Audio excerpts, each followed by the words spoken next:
Olá, irmão, olá, irmã. Nós vamos agora começar a conversar em alguns vídeos sobre a questão da espiritualidade e da Sagrada Escritura.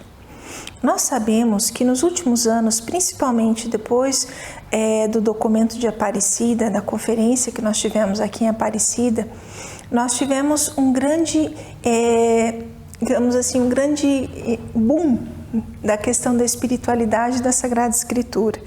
A ideia de que a espiritualidade fundamenta-se na Sagrada Escritura e de que esta relação entre ambas fundamenta a vida de fé, ela foi muito importante no contexto do nosso país e ela é muito importante no contexto pós-Concílio Vaticano II. Nesse sentido, nós vamos nos propor a conversar um pouco sobre como a relação da espiritualidade com a Sagrada Escritura se deu em todo o contexto da história do cristianismo, da nossa história de fé. E hoje, em especial, nós vamos conversar um pouquinho sobre a espiritualidade e a Sagrada Escritura no cristianismo primitivo. É importante a gente destacar de que a Sagrada Escritura, tal qual nós a conhecemos hoje, ela foi, eu falo assim, canonicamente, constituída no século IV.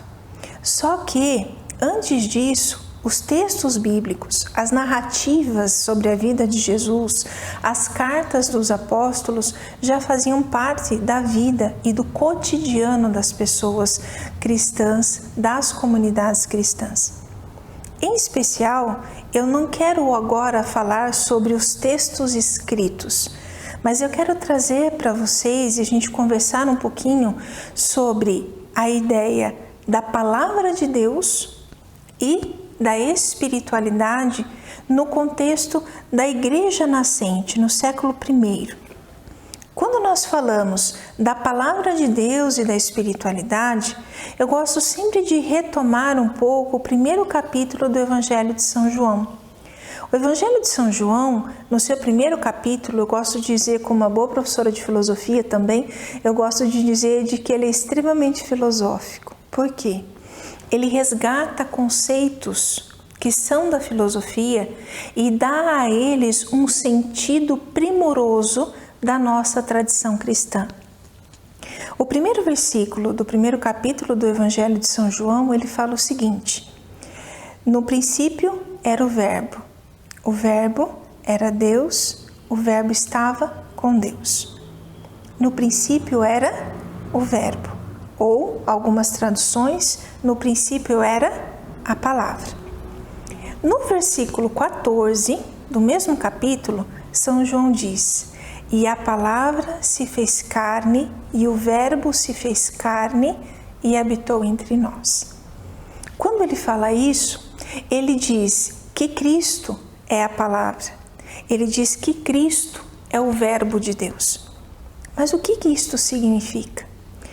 No texto grego em que São João escreveu, ele usa a seguinte expressão, se nós formos só traduzir esta parte: no princípio era o Logos, e o Logos se fez carne.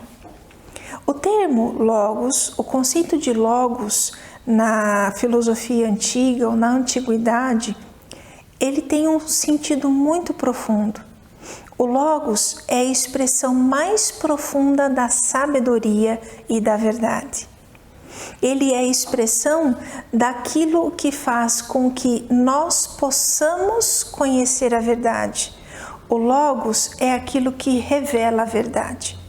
É óbvio que na filosofia essa verdade está muito relacionada com a questão da racionalidade, do conhecimento de uma verdade racional.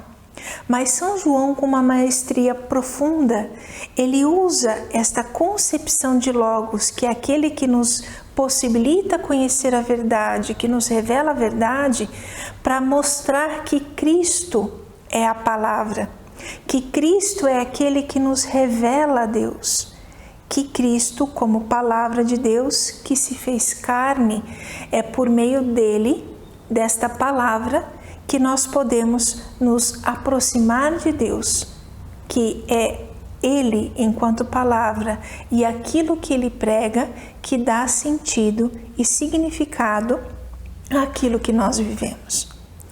Quando nós falamos dessa relação, é importante a gente destacar que no cristianismo primitivo, a ideia de que Cristo era a palavra, de que a ideia de que aquilo que ele ensinava era verdade e de que ele revelava o Pai e de que os seus ensinamentos revelavam a vontade do Pai, era muito profunda. A vivência espiritual com a palavra no cristianismo antigo, ela está muito relacionada a ouvir e a viver. Por que ouvir e viver, Vanessa? Os primeiros textos bíblicos, eles são escritos mais para o final do primeiro século.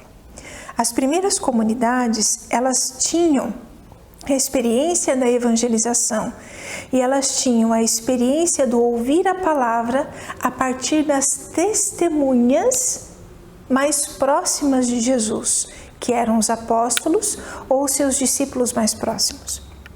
E esta experiência de ouvir a palavra por eles faz com que eles pudessem conhecer a Cristo, conhecer a sua palavra e fazer com que esta palavra revelasse a essas pessoas Deus, e a partir deste significado elas desenvolviam a sua vida espiritual. E é muito interessante de que essa experiência de uma espiritualidade da palavra baseada no ouvir própria do cristianismo antigo, ela nos remete também a uma experiência da vivência da palavra própria do judaísmo. Vocês vão dizer assim, nossa Vanessa, mas existe uma relação entre ambas? Sim, nós somos, a tradição cristã é uma tradição que descende da tradição judaica.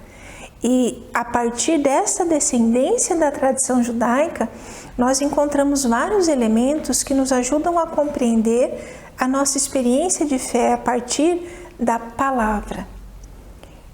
No livro do Deuteronômio, nós encontramos uma passagem que todos vocês já ouviram, já leram, sejam em hebraico, sejam por cantos, seja por mantras, seja por leituras, por meditações, que é Shema Israel Adonai Eloheinu Adonai Echad.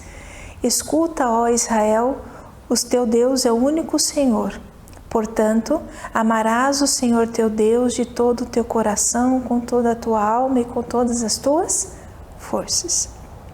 Essa passagem, ela é considerada como o credo, o creio dos judeus. O Senhor teu Deus é o único Senhor. Para eles, o Deus único era o princípio da fé. Mas, para eles, o princípio da vivência espiritual estava em uma atitude: escutar. E escutar, meus queridos, é muito diferente de ouvir. Ouvir é um dos 5 sentidos. Nós ouvimos qualquer coisa, desde que nós tenhamos o sentido da audição preservado, em qualquer um dos seus níveis, nós ouvimos. Mas não necessariamente nós escutamos. E os nossos irmãos que não têm o seu sentido da audição preservado, eles não ouvem, mas eles podem escutar.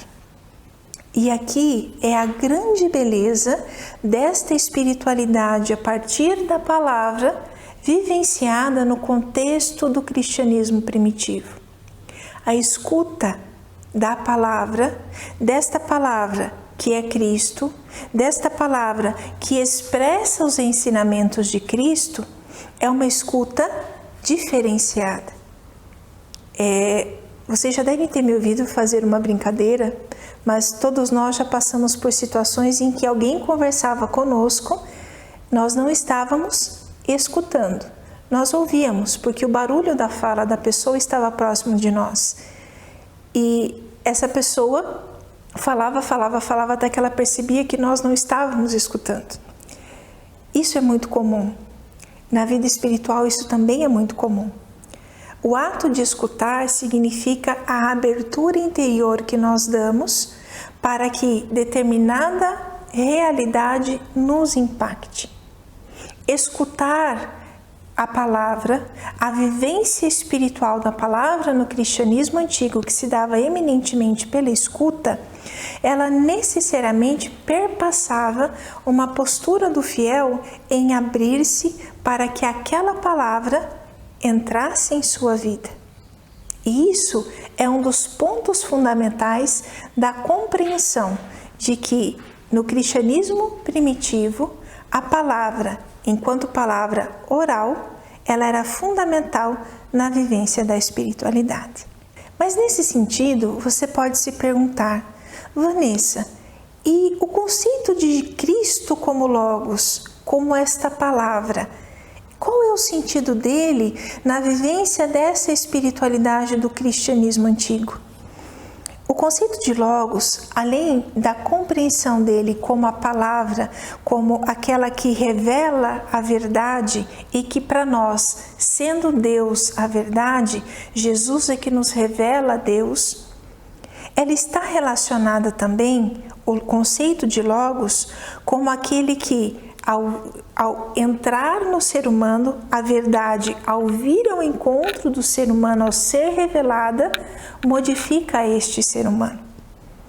Quando nos é revelado algo, nós deixamos muitas das nossas concepções, dos nossos valores e dos nossos sentidos.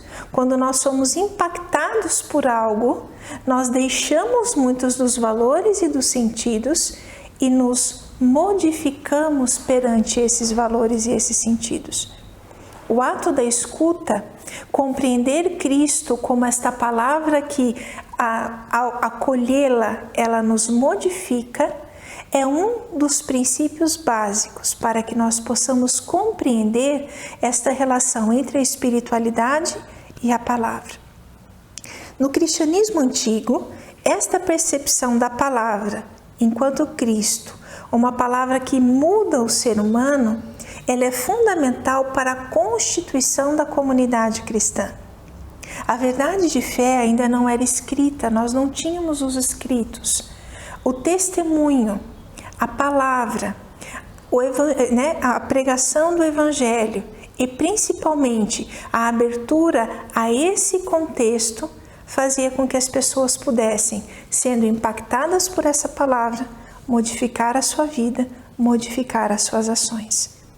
Assim, meus queridos, num primeiro passo de compreender a relação entre a espiritualidade e a Sagrada Escritura, ou espiritualidade, a Palavra de Deus, é exatamente compreender que Cristo, Palavra, aquele que se fez carne, que nos ensinou, é aquele a qual nós abrimos os nossos ouvidos para escutar o seu Evangelho, é que nos impacta e nos ajuda a modificar aquilo que nós somos, os nossos valores, as nossas condutas, os nossos hábitos e os nossos comportamentos.